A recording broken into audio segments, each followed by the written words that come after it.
Hello and welcome to Gardening at 58 North. In this video I'm going to start the transition onto autumn and winter bedding, and I'm going to start replacing some of my summer bedding. So at the moment, I'll just pan up quickly, a lot of my summer bedding is doing really well. You can see that one up there, lots of lovely flowers. Unfortunately that was actually badly affected by wind and this dropped off a couple of times, so I've snapped off quite a few branches. In fact, I'll take this camera off, give you a closer look. So if you see here, the middle section is completely missing now, which is a shame. It was all like this before. Loads of nice petunias, but the middle section is now snapped off, so that's gone. So I'll have to keep an eye on it. As I say, I think what's happening is we've had a bit of wind, not much wind, but you can see how much is overhanging now. So the weight of the plant's getting too much and it's starting to pull the pot over. So I'm having to keep it quite wet to keep the weight on it. And my other summer bedding is doing really well. You can see there, antirrhinum is doing well, as are my osteospermums. Got some lovely colour on them. They're all opening up. I'll try and give you a better angle so you can actually see it better.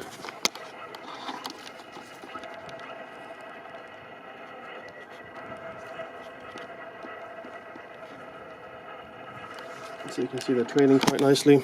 They're looking pretty good, so I'm quite happy with them.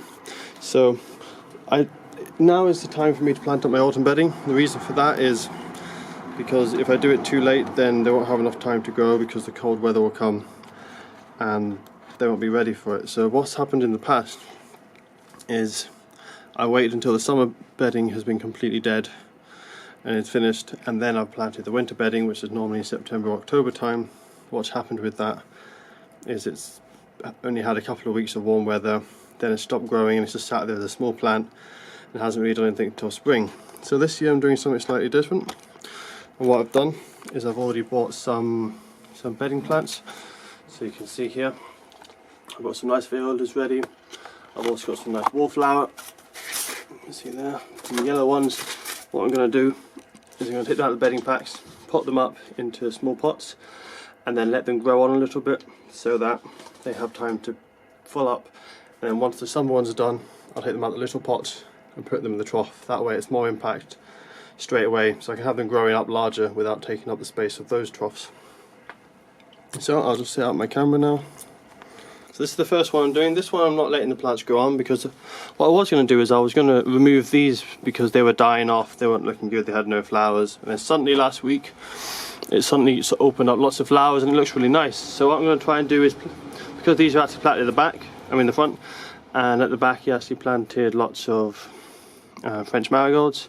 They've died off, so there's space at the back, so I should be able to plant in some autumn plants at the back. And what I'm doing there is I've got chrysanthemums. They were quite expensive. £10 for 6 is quite a lot, considering there's other packs of bedding over there. There's 6 plants in them and they're only £3.50 each, so you can imagine these are almost 3 times the price. And they're really high impact, the chrysanthemums, and they are perennial if I make sure they don't get frosted too much in winter. So I'm going to plant these up and they should be completely covered in yellow flowers, give really good display, but they're very short-lived. The chrysanthemums are really a very late summer, early autumn display. They give a really big impact and then they're done after a few weeks. If we get some colder weather, might eke out a bit longer. So I'm just going to start by taking out all the dead material from these here, and then pop out the chrysanthemums here. So they're quite good plants. I'm quite happy with the quality of them. Get one out here so you can see. Got lovely roots, good root system. The plants themselves are quite healthy, they're quite bushy, and you can see they're absolutely covered in flower buds, so that I should get a really good display. Hopefully the display will last for quite a while as well. And there should be big double flowers. I can show you on this. Yeah, still connected. There we are. That's how the flowers should look when they're finally going. So I'll just quickly pop these all up.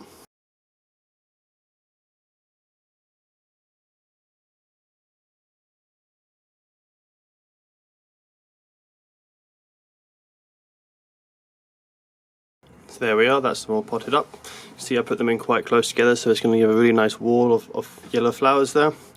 These should grow a little bit taller, but not much taller, and they will be slightly higher than this because the weight of this is actually holding them down quite nicely. Maybe I'll have to push that one down to help it because it is sticking up a bit.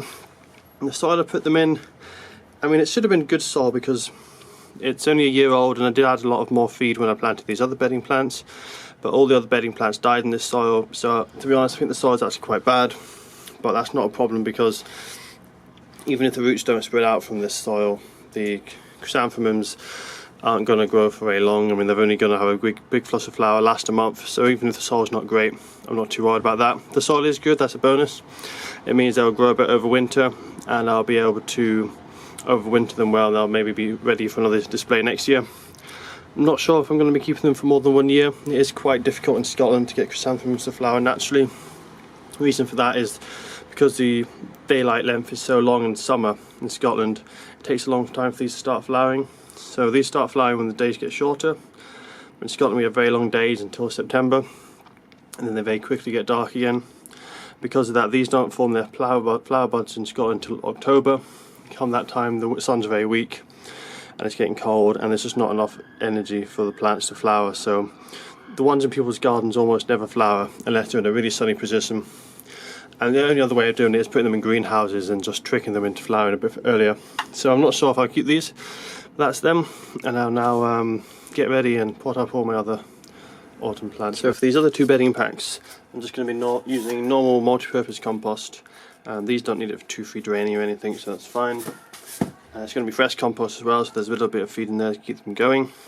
I do want them to grow quite a bit now, so that they're going to have a nice display when they're planted out in autumn.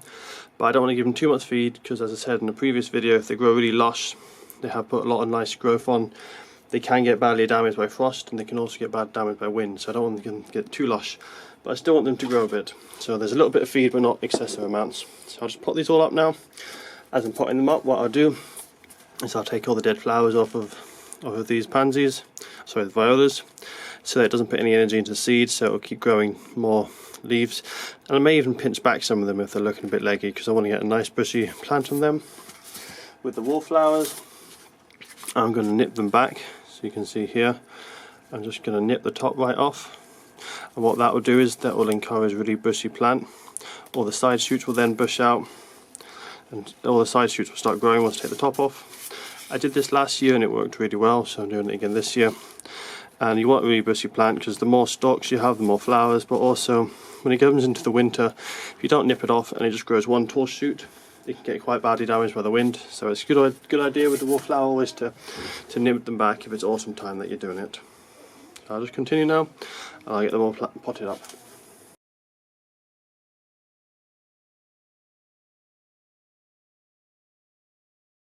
Found a nasty caterpillar on one of these violas there. I also found another one actually on my chrysanthemums, but I threw that away, I didn't get that on video. See, it's quite a fat one, so he's obviously been eating plenty of plants. I've had a lot of problems with caterpillars this year. I haven't seen many butterflies, so I think these are probably moth caterpillars, but I'm not sure. But you can see, gets a nice detail for you there on the little guy. Maybe you can see if I can get a detail on his face. There he is.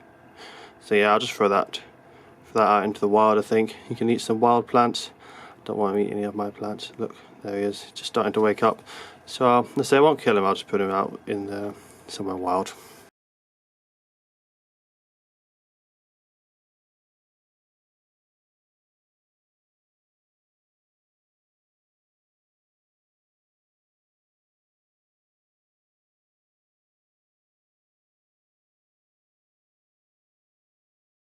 So there we are, that's them all potted up. What I'll do now is I'll water them, keep them somewhere sunny, and then as I say in a few months I'll replace the summer bedding with these nice autumn bedding plants, which have hopefully have bushed out a lot and be a lot more high impact than if I had planted them a lot later and waited for them to grow. So there we are, that's it now for the bedding plants. I'll show you this one up here. I've now put on the windowsill, it's looking quite nice. Admittedly the dead leaves are not so nice, but these will come off soon because these are the summer ones. As these grow up and be a nice autumn display, I'll probably cut these off. So there we are, that's it for this video, and I'll keep you guys updated as to how my summer bedding continues and then how the autumn bedding starts to regress as the autumn season starts to come along.